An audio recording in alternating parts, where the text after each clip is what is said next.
So Bre, how are mobile devices disrupting TV, and how are brands starting to embrace mobile?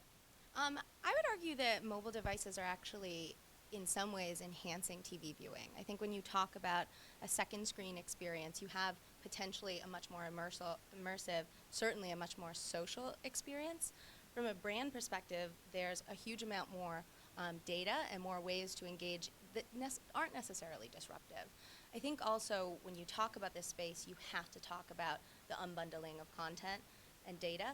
And ultimately, when you talk about content, content realistically now can be served across a variety of screens and devices. And it's more about the context that people are consuming in. If that's on a big screen TV, that's more of a lean back experience. When people are consuming content, video content, or second screen content in a mobile device, you're talking about, knowing a lot about them from their social graph, their, location. So I think that it's not necessarily disrupting, it's enhancing for the brands that are getting it right. Okay, cool. And what are your thoughts on data-driven buying in TV?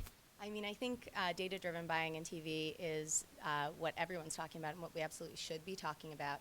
I think that, our old language and metrics for trading regarding demos and GRPs are kind of becoming defunct pretty rapidly. I think that obviously there is a little bit of a technology hurdle and there's a legacy model and a lot of players in the place.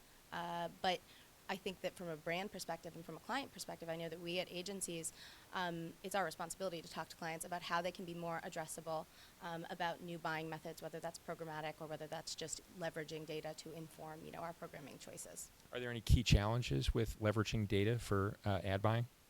Yes, definitely. There's quite a few. Many? Many.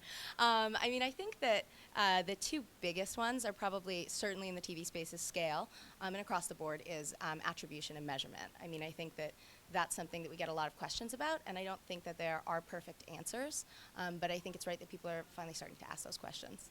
Okay, great. Thanks.